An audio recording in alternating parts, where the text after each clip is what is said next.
Let's draw a portrait. Hi everyone, if you're new here, my name is Sally and I'm a mixed media artist in Australia, and if you're not new here, welcome back.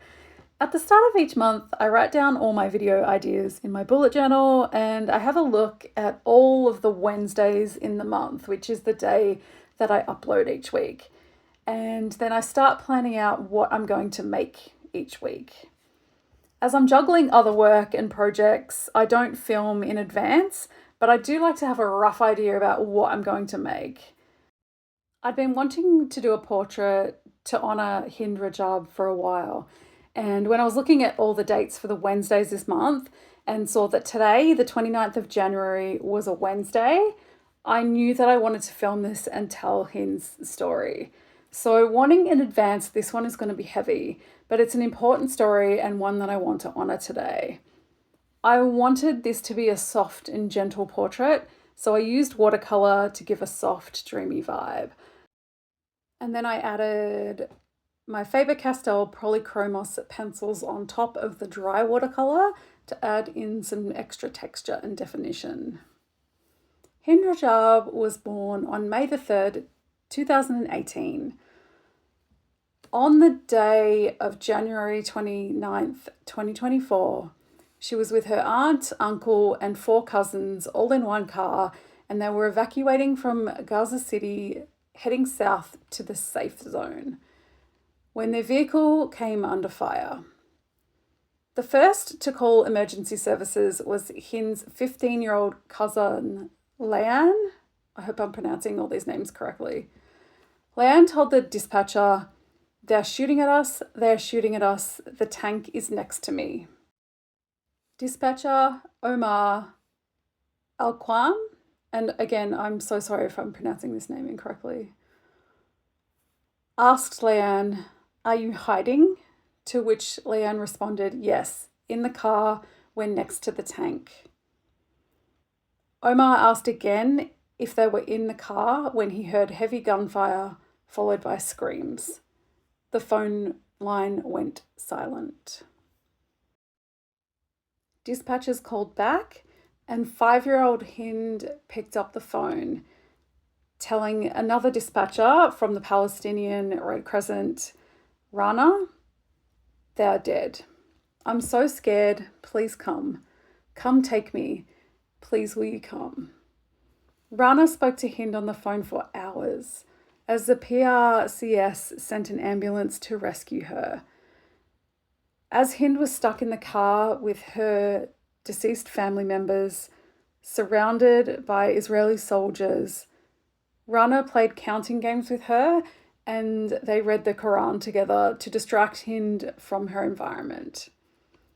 She said, "It's dark. I'm afraid of darkness. It's really dark out there." Rana noted that even though she was frightened, she never cried during those hours they were on the phone.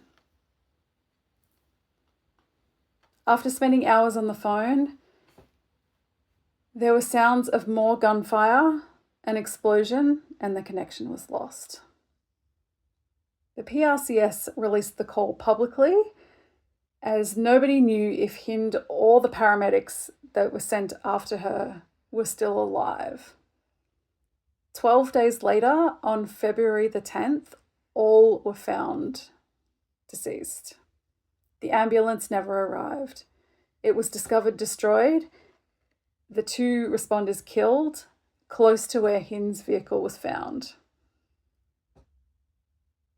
The IDF said they were not responsible, that they weren't even in the area at the time. But satellite imagery captured 4 armoured military vehicles on a street less than 200 metres north of where Hind was found. It was later found that there were more than a dozen military vehicles visible to the car. There was the evidence of the gunfire during Leanne's first phone call, and the car had bullet holes. 355 rounds were fired that were consistent with weapons used by the Israeli army. Hind's mother begged the international community not to forget her daughter, and we never will. On May 16th, student protesters at UC Berkeley occupied an abandoned building on campus and renamed it Hind's House. Also in May, American music artist Macklemore released protest song Hind's Hall, honouring her and supporting the protesters. Macklemore donated all of the money that he made from the song to UNRWA, and in September released Hind's Hall 2, featuring some Palestinian artists and vocals from the LA Palestinian Kids Choir. And also in September, the Hind Rajab Foundation was launched, which is a non-profit organisation to address war crimes and human rights violations. While this one story is so completely devastating, the worst thing we can do is to forget it. And with the rise of fascism in the West, it's more important than ever to stand up to injustices, use whatever privileges we have to speak for those who are marginalised, and keep fighting for a safe and peaceful life for everyone. Hind, you are loved.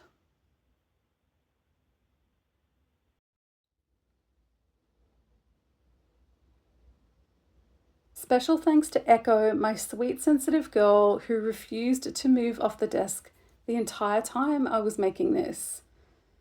I feel like she was definitely giving both Hind and I so much comfort and love.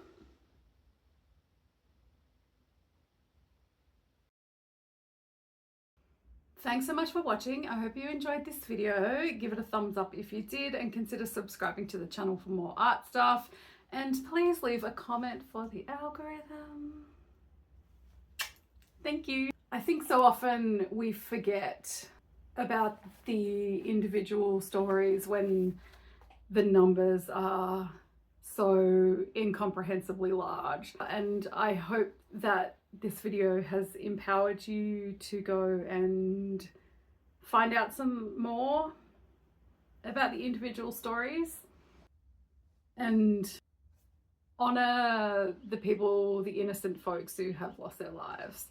I think it's really important for us to do that and not forget them and tell their stories. Thank you so much for watching, and I'll see you next time. Bye!